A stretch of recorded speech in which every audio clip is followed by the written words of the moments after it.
Welcome to Like-Minded with Dr. Patrice. Each episode, we'll sit down with different experts and unpack the role of mental health in our day-to-day lives. Today, Minda Harts joins us to explore the role trust plays in how we work, connect, and care for ourselves. Together, we will explore how expectation gaps quietly erode relationships and how the 7 trust languages help people name their needs with clarity and confidence. This conversation invites us to rethink trust, not just as a workplace strategy, but as a foundational mental health practice.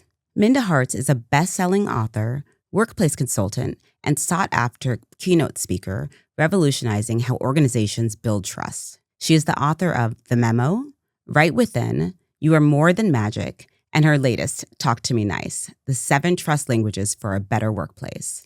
Recognized as LinkedIn's #1 top voice in the workplace and named by Business Insider as one of the top 100 people transforming business, she brings her expertise to Fortune 500 companies, universities, and global stages. In addition to her speaking and consulting work, she founded Queen of Harts Productions to spark meaningful dialogue around human connection through film and storytelling. Welcome, Minda. Thank you for being here. Happy to be here with you. Thank you. So I want to know, when you think back to the very beginning, what was the moment or the experience you had that pulled you into kind of workplace advocacy and helping people feel psychologically safe? Yeah, Dr. Patrice, you're taking me back to the future in my DeLorean. It really was one of those things where it was compounding, like the paper cuts, right? Yeah. I didn't realize that being the only in the workplace, the only woman at times, the only Black woman, only woman of color, the youngest, all of those only started to impact how people spoke to me and how I received what they said, even if I knew what they said wasn't true or it was a slight. And I think all of those things after about a decade in corporate America, it just caught up to me, and it caught up to me in a parking garage. I literally left my office on a Friday, got inside the car. There was like something that someone had said to me, and I just broke down in tears. And I realized it wasn't what that person said. It's what all the people had never said, right? Never stood up for me, never felt safe. And it just really came crashing down on me in that moment. Yeah. You know, when I read your books, Minda, I wish I had this, like back when, I was in corporate America, because that's what I did before becoming a psychologist. And, and I could really relate to a lot of the things you say. It's like there's all these like tiny cuts, right? Like death by 1,000 cuts, that happen, things that happen, like, maybe people aren't even intending to say anything hurtful, but it's like, it's the impact, right? It's not really the intent. And so I can really relate to that. So when you had that breakdown on that Friday after work, what did you decide that you needed to change or that needed to change in your environment? Well, in that moment, I just felt hopeless and helpless in the moment, because I'm like, wait a second, I'm a first generation college student. I've worked so hard. I can't quit because so many other people. That's not an option. Yeah, that's not an option. And I think I was crying extra for that, right? Like, I can't just quit. There's no safety net for bad behavior on other people's parts, right? And so for me, I just kind of sat there in my tears. And at the time, I didn't consider myself a crier. So it actually took me by surprise that all of this was like impacting me in this way. And so long story short, I'm crying in the car, and Whitney Houston's Where Do Broken Hearts Go comes on the radio. And then I start laughing and crying at the same time. I'm like, okay, God, you have a funny sense of humor. And it just made me think, where do the broken hearts go of Black and brown women when we can't take the workplace anymore? And I could be part of the solution, or I can perpetuate these stigmas that continue. And it was in that moment, I didn't have the answers, but I said, I want someone to be a beneficiary of my courage. Yeah. And when I left that garage that day, when I returned back to Monday work, because I couldn't quit, right? Right. You're like, I'm still back on Monday. I had the weekend to break down. Yes. I realized that I had more power than I knew. And that was the reframe of this trauma. I'm like, how do I turn it into something else? Yeah, I definitely can connect to that. And even though I'm not in corporate America anymore, still have a lot of friends who are, and it's like, you got to kind of, give yourself that pep talk to go back to work and like deal with those people who, are driving you crazy.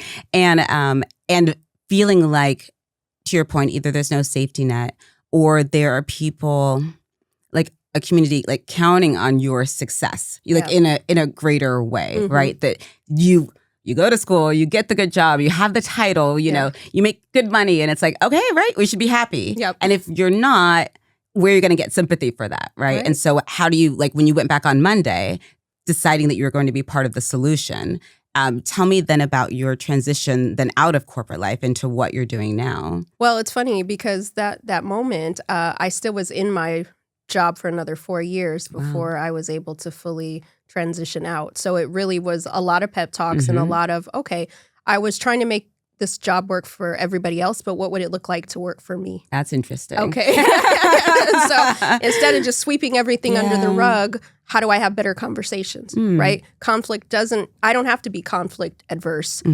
How do I have better outcomes, and who do I need to advocate on my behalf that maybe I'm not able to do that, right? And so I just started thinking more strategically, and if I'm going to be here, what is going to work? And I started writing a blog, this dinosaur thing called a blog. I remember them.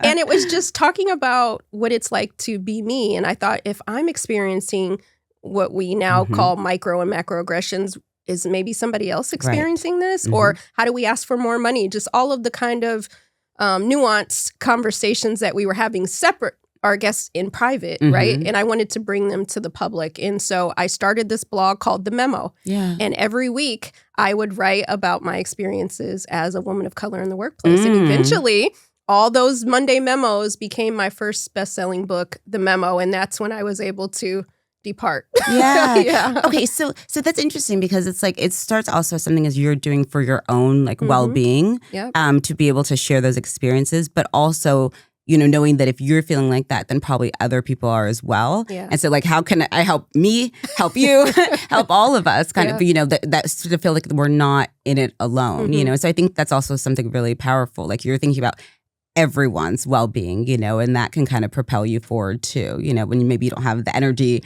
or the courage just to do it for yourself. Yeah, I mean, and it's so funny because again, I never thought I'd even write a book. This was my therapy at the time, right? It was an outlet to be able to talk about things. And at first it was just my family were reading the memo, right? Shout out to the family. Yes, and then eventually I started throwing career boot camps in New York City on Saturdays, saying, okay, come learn how to advocate for yourself in the workplace. Amazing. We may not be able to leave. So if we can't, how do we make it work? And then eventually it just grew into something beyond myself. I really appreciate that reality check of like, you were there for 4 more years and you know, like holding both things, right? You know that you can't leave right now, but you also want to move towards a place that feels better for you, even if you're still in that environment. But maybe, you know, if you're not going to be, like, what does that future look like? And I think that's just a message that we can really need and need to receive when we're in the middle of it.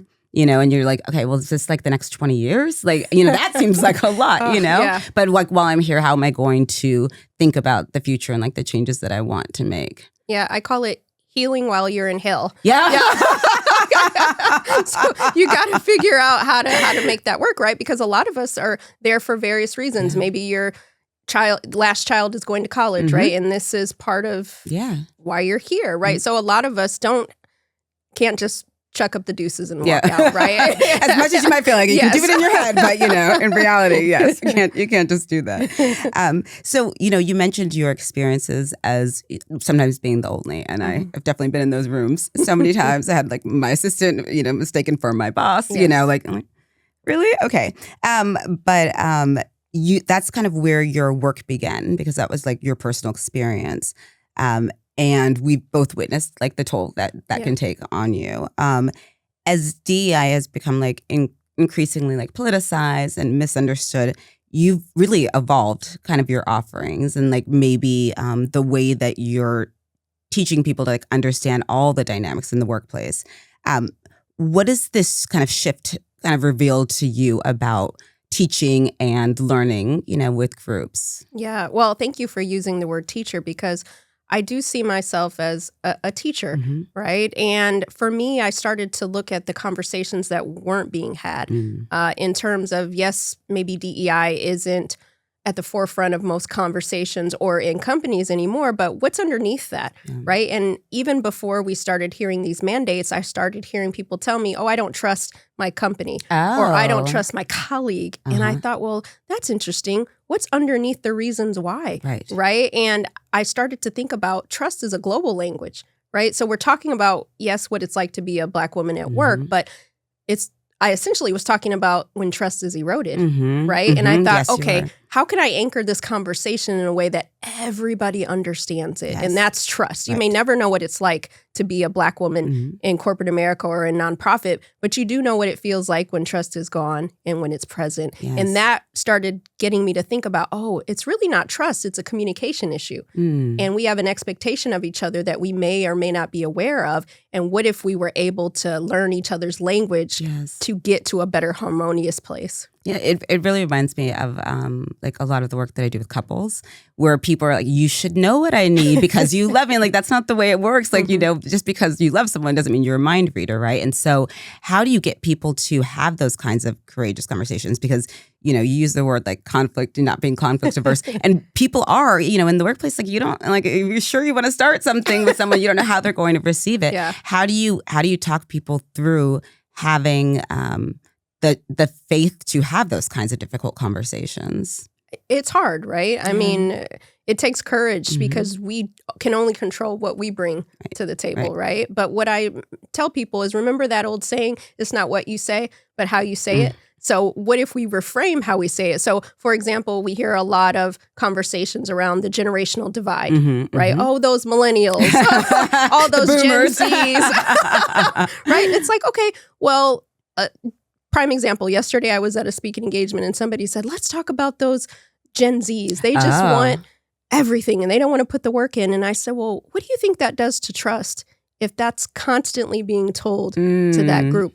How can we show up and say, hey, I've been at the company for 10 years. I know you just got here. I see you're shining bright. Would love to show you how the political landscape works here so that you make the right relationships. That's going to hit different. Right, exactly. Then you're taking someone under your wing. You're not like, you know, over there like, you're not doing it right. So again, that's going to build trust as opposed to not, right? And I think half the time is we're not being empathetic. We're not being sensitive. And I'm just saying, okay, let's slow down and talk to people in a way that we would want somebody to perhaps talk to us, right? And I think in our platonic relationships and our romantic relationships, trust is that you have nothing without it, right? So why don't we look at it the same way at the place we're going to spend 90,000 hours of our life? Isn't that many hours? That's a lot.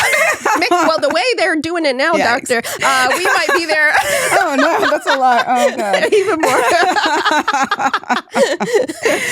But it does make the case then for like changing it as much as you can. So reframing is something that you find is really important. And it also sounds like getting people to put themselves in someone else's shoes, you know? So like they're looking at like, I don't like the way this person is working or the way that they're, you know, acting in meetings and that kind of thing. Is that part of the work as well, trying to get them to understand why that person may be behaving the way that they are? Absolutely. Like, for example, you hear a lot of companies kind of being big brother when people are working from home. Oh, your green light wasn't on, right? your camera's off. So that must mean you're in Puerto Rico having a party. You're happy hour, right? Exactly. But what would it look like to say, wow, Minda normally has her camera on in every meeting. Instead of me accusing her or creating a narrative, you know, Minda, I noticed that your camera's been off the last couple of meetings. Is everything okay? Yeah. What's that going to do? Right. I'm going to feel more trusting to be able to say, you know what, my grandfather has dementia and at certain times I just got to keep the camera off and here's what's going on. Right? Trust begets trust. And would we have a better conversation? Think about, had you approached me like, get back to the office, you can't be trusted. You know, what's that going to do to our relationship? Because then you kind of get the message like nothing's more important than work. And also, I'm not seeing you as a full human being who has other things that are happening, right? That do impact your work, you know, even if most people are, and I think most people are still trying their best to balance everything. You know, okay, so it's kind of like your conversations, it seems like you have I guess it's parallel, but, as the employee, as the manager, like, how are you thinking about your employees? Like, where are you giving each other, like, the benefit of the doubt? Yes. It's looking at historically, like, how has the behavior been, Wait, Absolutely. Why did you laugh when I said benefit of the doubt? Well, I don't have any data to support what I'm about to say, okay, but I love it. I feel that since the pandemic, we don't give each other the benefit of the doubt. Oh, that's interesting. We talk to each other any kind of way. We can be curt. We can be, it can come off as rude, right? I feel like we took more things into consideration. Now I see your camera off. I've created a narrative. Yes. Right? That's interesting. Throwing a birthday party. You're, getting your nails done, all the things. Instead of saying, wait a second, what's really going on here? And let me find out if everything's okay. Yeah. Right? No, or maybe this joke is funny to me, but have I earned the right to say that to you? Right? Yes. And did I mean harm? No. But that's going to erode trust with you if I say this thing. Yes. Right? And so I think it's important for us all. I mean, each and every one of us has eroded trust with somebody, right? Not intentionally. But if I knew what you needed from me, maybe it's a little more clarity, a little more transparency, or a little more sensitivity, right, when I'm talking. And I think that just creates better working relationships. And we're more productive when we're not anxious, right? And typically when we're having all this conflict at work that's not being spoken about, it creates more anxiety. Definitely, right? Because you're spending so much of your emotional energy thinking with this narrative, thinking whether this person's out to get you or that they don't, care about their work anymore, whatever that is. Like that's emotional energy that you're not spending being productive or like focused on the present. And I think it's really interesting what you're saying about since COVID, how you feel like people have not been able to give people the benefit of the doubt. Talk to me a little bit. I have like my ideas about that too, but talk to me a little bit about what you've noticed, because you've been in this environment like on both sides of it. So I'm sure you've seen some shifts. Yeah, I just feel like people and I've done it myself, right? Where we lash out more, right? We're more irritable, right? If somebody doesn't do what they say, then I'm automatically writing them off, and it's like, okay, well, two things could be true. Right? Yes, we've had a lot of layoffs, but what would it look like for a manager to acknowledge that? Right. Right? Or just like, oh, you should be happy you have a job. What kind of talk is... you know what I mean? It's like, I remember when we were a little more careful, we're a little more thoughtful in our words. And I just feel like since we've kind of been in our caves for a long time and we weren't maybe socializing as much, we forget manners. Right. Right? And again, I think that because there's been no accountability to have to humanize each other, right? And I think that's what I'm essentially saying is you're a human first and a colleague or a friend or something second. Yeah. I do think the isolation, like lack of, socialization and like how to behave. And I also like wonder how much, and I'm sure like, there'll be studies to come, how much shifts within each other, like when there is like a real like existential crisis, like or shifts within ourselves. And, you are like, I have to look out for myself. And, number one, I got to make sure I'm safe, got to make sure my family's safe. Like everyone else is on their own. And, like, how do we had that, right? You may have had that real experience. People may have had that, like, I need to take care of myself.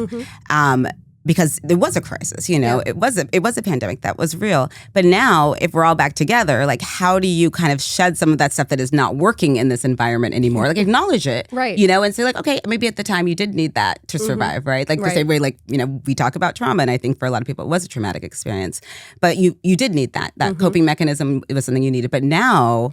This is not working. Like you can't talk to people like any kind of way, like, and like just communicate with people like you said, like they're not human, and so I think that seems to be like part of the conversation of like recognizing it, but also that this is like we can't live like this. No, we can't. And at the end of the day, would you want someone speaking to the person you love the most that way? Right. Right. And I think again we kind of say, oh, well, you would not want anyone to talk to your wife or your husband or your partner in that way. So why would you talk to somebody else's wife or partner in that way? Right. So again, I'm saying let's humanize the workplace, and it starts with trust, right? We're not going to be able to solve some of these other issues that we were maybe trying to solve if we don't trust each other. Yes. Right. Yes. And so it starts with the foundation of how are we communicating? And even when we have to have hard conversations, am I keeping my integrity and your dignity intact? And I think that's the art of having better conversations. Yes. Okay, Minda, I'm so interested in like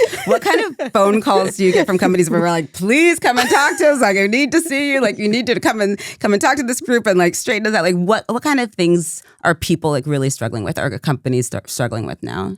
Yeah. Well, it's funny because on a lot of the surveys, trust is like the top 3 where people are feeling like they can't trust their company. Yeah. And do people say it like that? Or is like, are you able to like interpret what they're saying and like, actually this all kind of boils down to trust? Well, they're telling me that high on the survey, now obviously these are anonymous, right? But when they rank things, trust is in the top 3. That's taken a hit over the last couple of years. So they're automatically knowing that. But it's interesting because some companies will say, we want you to come in, but don't say that we have a trust issue. Oh. Right? And so it works for me because... What do they want you to say?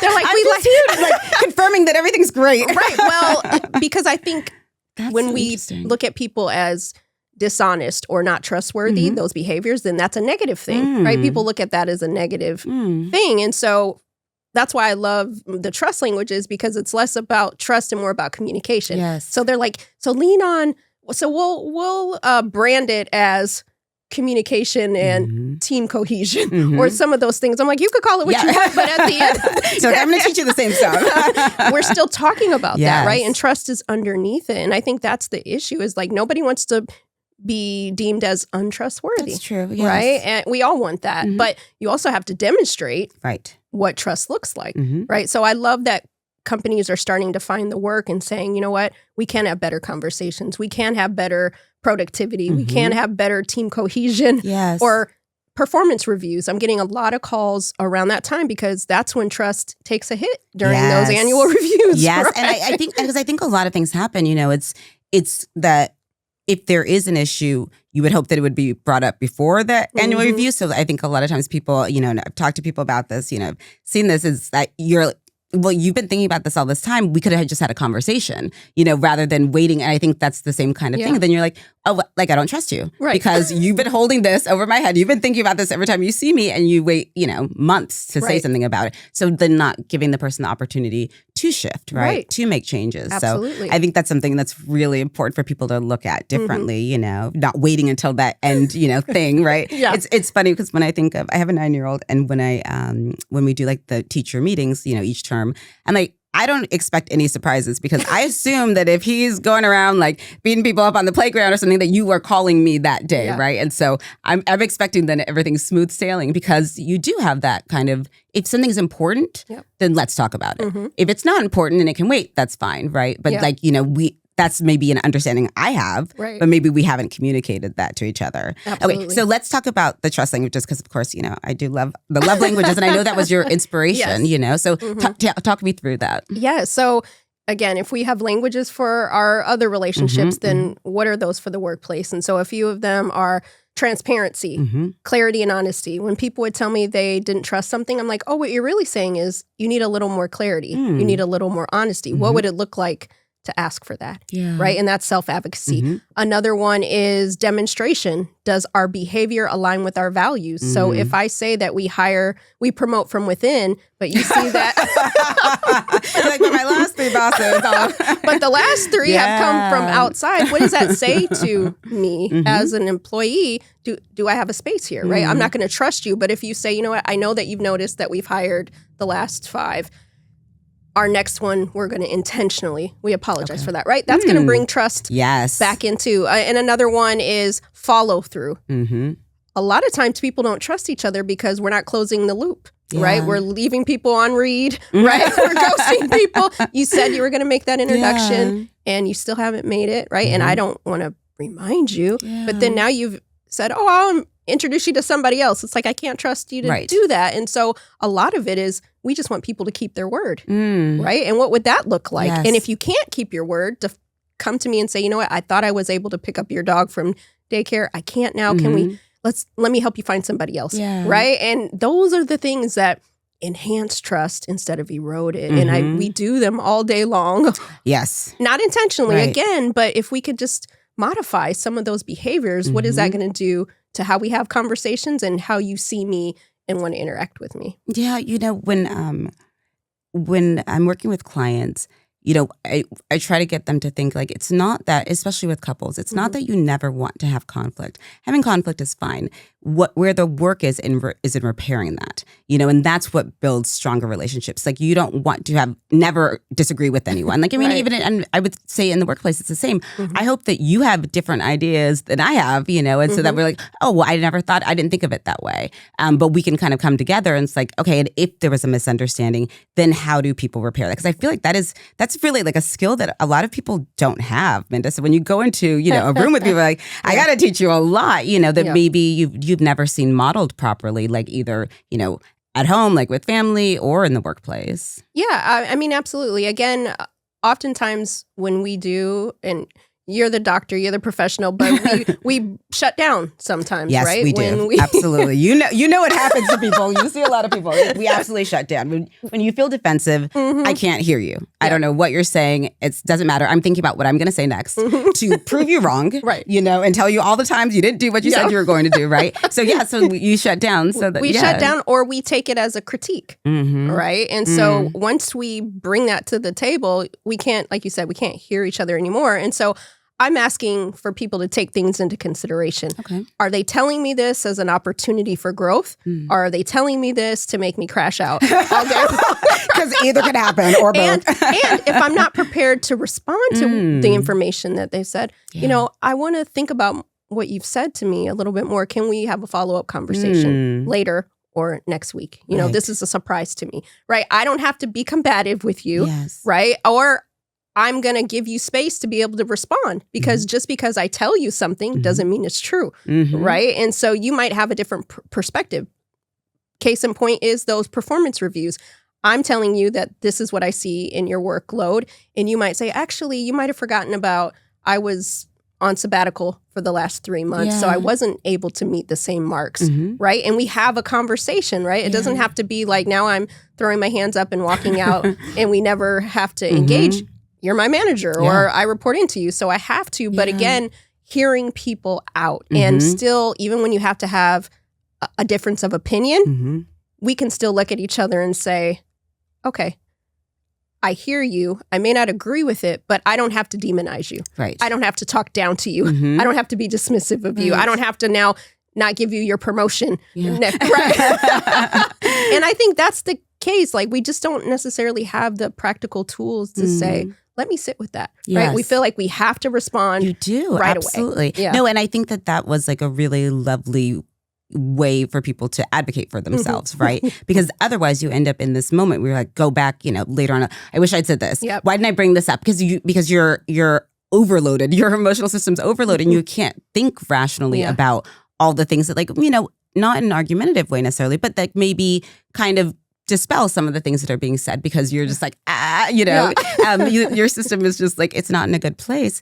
And so being able just to say, or you telling people when you're not yet in that situation, before you get there, here's some things you can keep in mind. Yeah. I need like just to sit on this for a minute. Like, let me think through this, and like, so that I can really respond like thoughtfully and, intentionally. And I think that it sounds like a small thing, but it's so big. I don't think most people do that ever. I think you just go and like text your friends and like, oh, my boss is terrible. You know, I think that's been the general process. And we've all done that, right? And the trust language is, even though I wrote it from a workplace perspective, it actually helps us in our day-to-day, right? Like, what bothers you may not bother me. So, when you tell me that, oh, can you believe they did that? And then I say to you, well, that's not that big of a deal, Dr. Patrice. And then what's that do to trust? It totally invalidates it, right? And so now I'm like, oh, wait, I need to practice the language of sensitivity and say, you know what? It may not bother me in the same way, but I can understand how that impacted you. Absolutely. Right? Let's talk. Tell me more about that, right? Yes. That's going to hit different than they're talking about Cardi B again. I don't want to hear it. Whatever it is, because we want people to hear us, even if it's on the low end for us, right? And I think, again, it's just humanizing people and saying, how would I want someone to show up for me in this moment? Right, exactly. No, it's so true. It's so true. It really does cross over with every area of our life, like how to be and how to, ask other people to be as well, and I know that's something that's important too. It's like asking for what you need. So it can be as simple as saying like, I need a minute to sit on that. But then also like when you need to bring in like your boundaries and that kind of thing. How do you encourage people to talk about that? Because as a therapist, I love boundaries. Well, you probably have way more advice than I do. No. I'll use myself, for example. Yeah. I had a manager and he would call me a rock star and all these like nicknames, right? And I'd be like, really? Okay. I don't feel like I have a backup dancers or any of these things, right?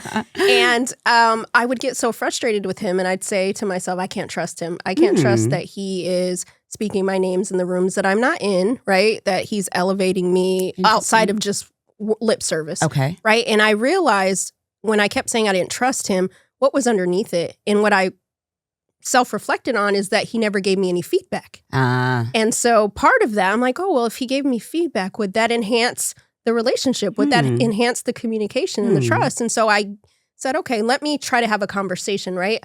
I can approach this in two ways. I can say, you don't care about me, you hate me, all the things.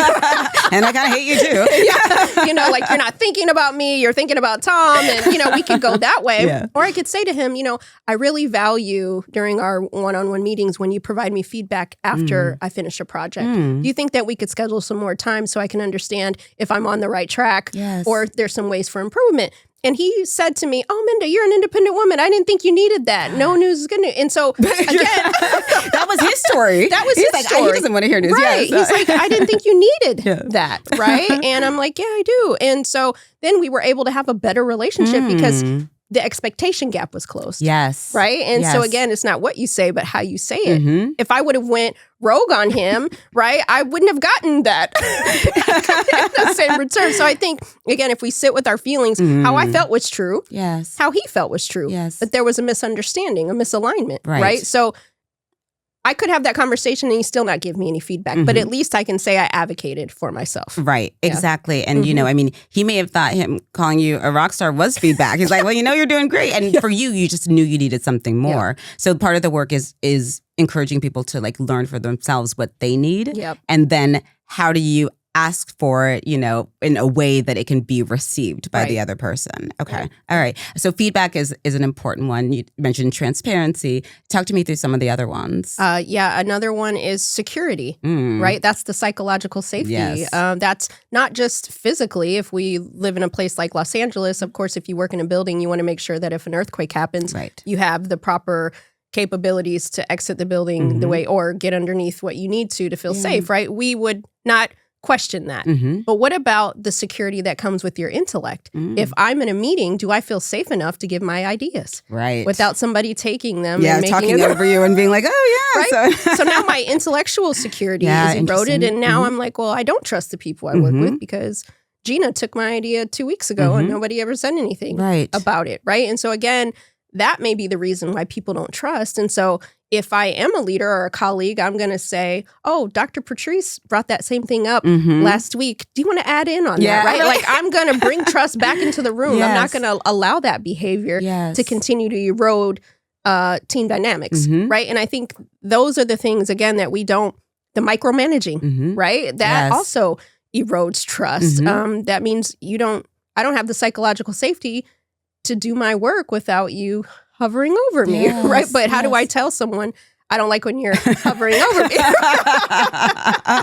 Right? There's a delicate way to do that. I appreciate it when I have autonomy. Can we, continue on in that vein? So I think, again, it's just using our words, right? Allowing people, you said it earlier, boundaries. Yeah. We're teaching people how to treat us. Yes. And we can't assume that they know what that looks like. Right. And I think thinking about meetings is such an important, like, tangible way to, you see all these different dynamics, I mean, I haven't been like in corporate since like pandemic where more things are on Zoom and that kind of thing. But I remember being in meetings and maybe someone would start to say something and someone would talk over them. And especially if I'm running the meeting, but sometimes even if I'm not, I'll say, oh, you know what, just 1 second, because I think you were going to say something, right? Especially if it's a junior member or it's a younger person. I would have to say I've only seen women, like, that happened to women, really. Like, that's just my experience. But noticing that, right? Like, because you know what that feels like. And so that contributing to the safety of that person. Like, oh, this person noticed that I was going to say something that I wanted to contribute. And this other person talked over me. And they called it out, in a nice way. We're not in fisticuffs. But, but noticing each other, right? That increases the intellectual safety. I think that's so important. And we probably don't really think about that very much. No, we don't think about that. We're just like, oh, well, if they have something to say, they'll speak up. Maybe because you would, but maybe that person isn't feeling, as you say, like safe enough in this environment to do that yet. Right. Okay. Yes. Okay. So safety. Yes. Oh, another one is acknowledgement. So for anyone listening to this, we just gave each other a look that just said so much. Yes. Okay. Yes. Please carry on. Seeing people and their work, right? Their value. In this climate, we may not be giving out bonuses and increases like we once were. So telling someone, thank you for the report that you did in Q4, I don't know where we'd be right now. Right? That's intentional. That's specific. And I think some people just need a job well done, right? It doesn't mean you give them a gold star every single day you see them showing up, but they need that. Your language may be leave me alone and I don't need all that, right? But somebody you work with, somebody on your team wants you to see their value, right? And that's something we can do right now. We could text someone in our personal life just wants us to say, thanks for taking the trash out. Right. I appreciate you. Yeah. Yes. And that's going to enhance the dynamics, right? We're going to trust again. They're like, oh, they see me, right? And that's going to make us more productive. And yeah. So okay, what do you see as like the barriers for why people don't do it? It's like it's a simple thing, but it makes such a difference, right? Acknowledging someone, acknowledging their hard work, or like their persistence, whatever it is. Why do you think people don't do that? That's a good question. I think some of it is because we may not need the validation for work, and so typically we speak a language that we're most comfortable in, right? So for me, I'm an acknowledger. One of my primary trust languages is acknowledgement. I like to be told you did a good job or acknowledged, like, thank you for picking up my son when I couldn't get in there. That makes me feel good, right? And so I'm naturally going to be the gold star giver. Okay. I love that article you did, right? Great podcast interview, but other people don't think about it that way, right? And so we have to let people know that this is important to us. And here's what that looks like. Because now if I know that you need to be acknowledged in certain ways, right? I may not do it every day, but I'm going to make sure I do it more often than I did before. Absolutely. Right? And that's these are practical tools in our toolkit that shift our relationships. And again, we could do that right now for somebody. We don't need a $50 million initiative to recognize somebody. Right. Yes, absolutely. And I think, it does also require us to be a little vulnerable, right? To say like, this is what I need. Don't laugh at me or don't say like that's stupid. You know what I mean? Like, but I guess it's great when you can talk to everyone and give them the same message. Yeah. It may not be what you need, but this person is telling you that they need it. Like, how do you receive that, and how do you respond to their need to strengthen your relationship? Yeah. Well, when trust is present, we provide 50% more retention. So as a leader or a colleague, if I want 50%. This person, if I want this person to stick around, I'm going to tell them they did a good job. Yeah, you're like, oh, now we're motivated. Right. And I guess that's true, right? You are talking to businesses, like, in a lot of these situations, and those statistics, that means a lot. It's a lot less expensive and less morally, concerning to just retain people and have them be happy than to hire people and, kind of start all over, right? Like, it's good business. Well, $344 billion a year is lost in employee turnover. Really? So think about and I bet you a certain percentage just needed to be told that that you value them, right? And I'm sure even in your work, how often do you hear couples say, they don't see me. Right. They don't acknowledge all the time. All the time. Right. You're so right. Even I guess it's even in different ways. We all want to feel validated. Yeah. I want you to see that yes, I'm working on this thing, or that I did this nice thing for you because I know you like that. I picked up this food because I know I know that you enjoyed that food. But it just someone saying thank you, like that means a lot. And that.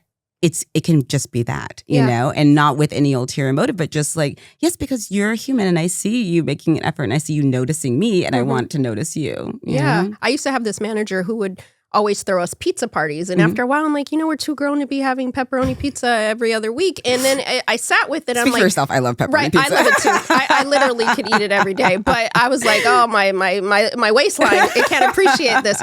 But when I sat with it, when I was a little more emotionally intelligent, I thought it was never about the pizza party. This was his way of saying, you guys did the thing. Yeah.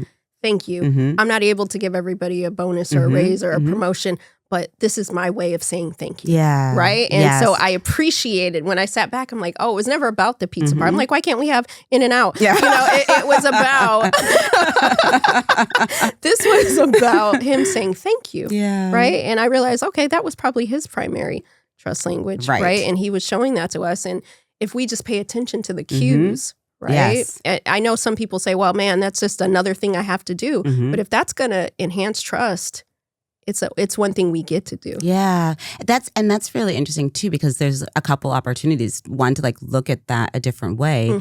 And two, you know, for the person throwing them to like, do you all like this? Is this still what you want to do? You know, or would you rather have something else? Or would you rather, you know, spend that time doing something else? Because I was laughing when you were talking about that because, well, I used to think about when we'd have, you know, work activities outside of work, and I would call them forced fun. And I'm like, okay, like here's another forced fun activity. Like I'd rather just like just have that time to myself, you know, rather than a team building activity. But I now like thinking about it differently. I get your point. You know, that was the point was like being together outside of work. And I might have been like, well, I want to actually be outside of work with my friends, like not with my colleagues. The intention, right, is different. And where is that opportunity to feedback? It's like, was that good? Was that helpful? Would you does anyone else have any other ideas? Right. You know, that maybe we can incorporate, right? And so just thinking about that a little bit different. Like it's not necessarily your job as a manager to come up with all the ideas. You have a whole team of smart, creative people, like, you know, see what they want to do. Yeah. Well, you hit on a really important point. And I think this is something that inside, outside the workplace, we could also say, hey, I want to make sure that we have the best working or best relationship possible this year. What does trust look like to you, right? That's going to open up. They may not know these 7 trust languages, but they're going to say, oh, it's going to fall in one of those buckets, right? I really appreciate it when people keep their word. You're going to like, oh, okay, I can follow through a little bit. Or I love when people are not ambiguous. Oh, they need more transparency, right? We're asking people what they need, right? And I encourage everyone to ask that question of people, because you're going to find out that, oh, they need a little more acknowledgement from me, and we're never going to get on the right foot until I say thank you. Oh, it's so true. I mean, I definitely like learned so much, and there's it's all psychology, really. It's all like seeing the person in front of you and thinking about what they need. It's all about checking in with yourself and being really honest about like, what do I need, and how open, how, you know, vulnerable am I willing to be in order to get those needs met, you know? And then, you know, as you say, trusting each other that we can do this, you know? We can. I believe in us. Yes. You have to, because for you to do this all day, like you have to. And I'm sure you get to see, you know, like real transformation as well, you know, with people like, okay, I can do that. I thought it would have to be this big insurmountable thing that I'd need to do or change my personality, but you're not asking them to do that. You're just like, maybe think about it this way. You know, like, does this feel like accessible to you? And I love that. I love that, you know, Minda, because it then means people will actually do it, you know? So I want to talk about your production company. So your production company is called Queen of Harts, right? And it tells stories of human connection. So from psychological unraveling and Behind Her Smile to the award-winning intimacy of The Distance Between. And now you have an upcoming film as well, right? Demetrius. Okay. So how has filmmaking allowed you to expand your impact and to also like kind of explore, you know, trust, relationships, and just kind of the tension that exists like between who the world expects us to be and who we really are. Like, I think, you know, bringing in film to, you know, to your work, I'm sure that it adds like a completely new element for you. Yeah, I love it. I was telling a friend not too long ago that film, I think, saved my life, right? You know, when things were not as busy with corporations, not investing in public speakers coming as often during certain points, I was able to still tell the stories, right? There was another outlet to be able to share the art. And you and I both know not everybody's going to read all the books, right? But they will watch the show. Yes. Or they will, will binge watch this. And so I'm like, okay, how can I take some of the values, the tenets in my books that people may or may not read and show it in a different medium, right? And some people are more visual. And so I really like that. And my books are about conversation starters, right? Shake the table just a little so we can have more conversation. And that's what I want with my films. Like The Distance Between is about relationships that, like friendships, right? We often put a lot of weight in romantic relationships, but our platonic ones are just as important to us, right? Absolutely. And so maybe I'm haven't talked to my friend in 10 years, but on social media, it makes me feel like I see them every day, right? And so there's that distance, like of nobody picks up the phone anymore to call people, right? So reminding people, if there's somebody in your life that you haven't spoken to, but you still value that relationship, what would it look like to tap back in, right? Just reminding, visuals evoke some feeling. And I just feel like we need to tap back into our humanity a little bit more and remember those feelings. Absolutely. No, I love that. I mean, I agree that, film is so powerful, and, it allows you to tell the story, to like teach in a different way that, maybe feels more accessible at different times in your life. As you said, like not everyone's going to necessarily read the book, and then not everyone's going to be able to attend like one of your workshops, that you're giving to different companies. And so, all the different ways that, you can reach people and kind of share this message. And then also, I'm sure, people then give you, ideas, like feedback, or like come to you with questions, like what kind of things do people ask you about that they're dealing with? And you're like, oh, that could be a movie. Because I know the memo was like the short film is, based on, the blog and everything, and then the book. But. It's funny. I think that what people say is like, I hadn't thought of it that way, right? I remember when we premiered the memo short film, I had a lot of people who were not people of color say, we should have this at every company to view, right? I hadn't seen it or thought about what some people are going through inside the workplace, right? And I'm like, oh, people been talking about it. It's out there, right? But it was this thing or the feeling of panicking inside the car and not knowing like what that next hour is going to bring, right? Or something that brings you to your knees. It may not be racially for you, but we all know kind of that feeling, right? And again, it's the feeling.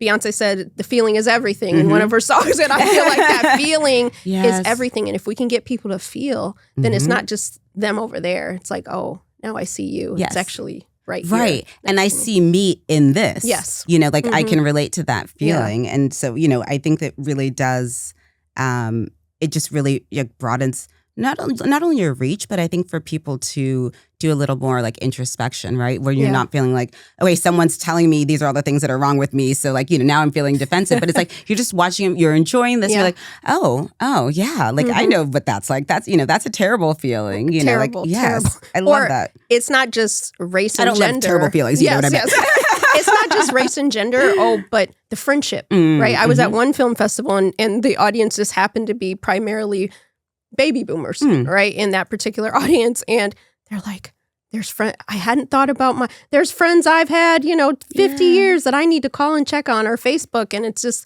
the feeling, right? It makes you think, how can I even be a better friend? So it's watching this friendship kind of unravel at different times, and then they come back to each other. But how do we show up for people, right? And again, I just want people to think about themselves and how they can own and be accountable in their own lives. Yes. Yeah. I really appreciate you talking about friendships. Maybe a few months ago, I had a writer come in and she was talking about friendships. Like that's primarily what she writes about. And, we were discussing like that, yes, you put so much, as you say, energy into like often your romantic relationships, but not really the friendships. And the friendships are like the ones that are sustaining you through. I mean, like the roller coasters of the like romantic relationships and all of those kinds of things. And they are often neglected or maybe taken for granted, because you have that connection. You think it's always going to be there, but there's nothing like that without work, and some kind of effort on your part. Absolutely. Yeah, I think it's really important. Like just always a reminder for us to like value all of the relationships, all of them. We need them all. Yes, we really do. We really need them. So, like kind of getting close to wrapping up, but I want to talk about, because at the heart of all of your work is human connection, right? In workplace, like in relationships, and, also with all of the stories that you're telling. So what do you wish organizations and individuals understood about the power of connecting well, and how it shapes our mental and emotional well-being? Yeah, I love that question. I think that I want us all to understand that our success is not a solo sport. If trust is only present for some people, then it's not present for anybody. 100%. Oh my goodness. And these are things, modifications that we can walk out of here today and implement these strategies, right? And so oftentimes, many of us have different tools in our toolkit, right? So I'm saying this should be a baseline. Trust is a lifestyle. Trust is not a one-time event.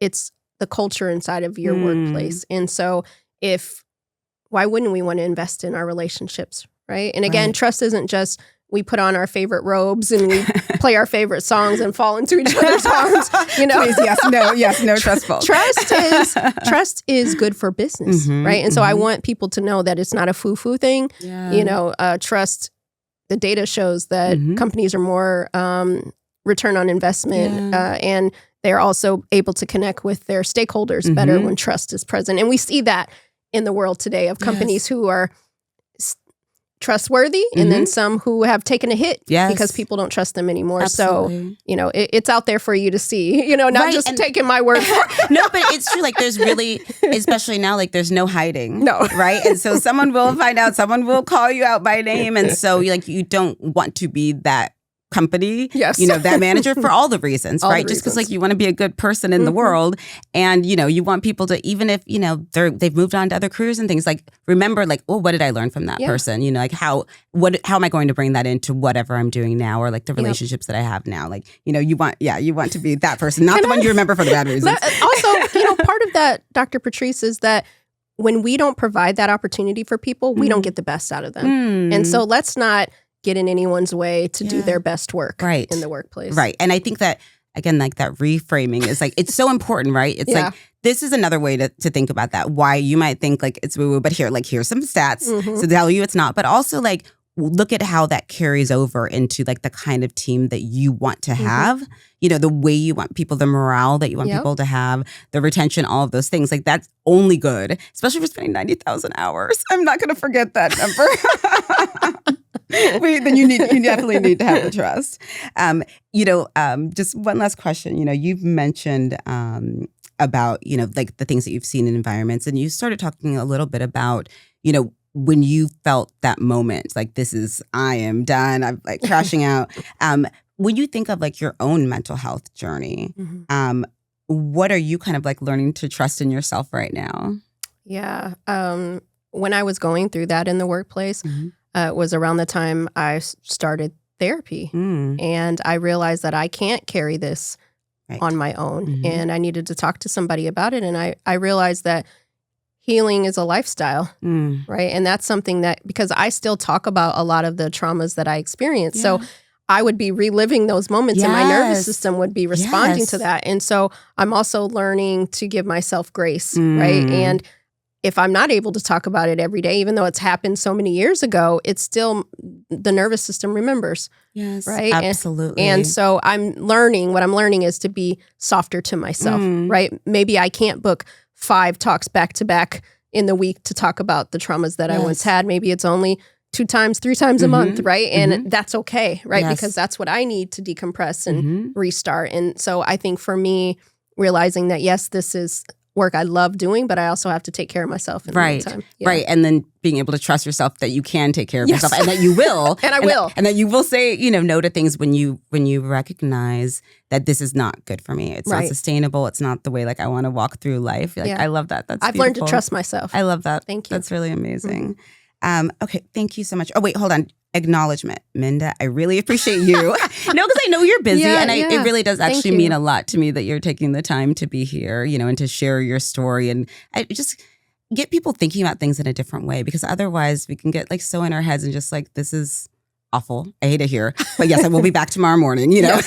And it's and just, I think letting people know that they don't have to live like that. They don't have to walk through life like that, or, in any of their relationships, but especially, not where you are all day.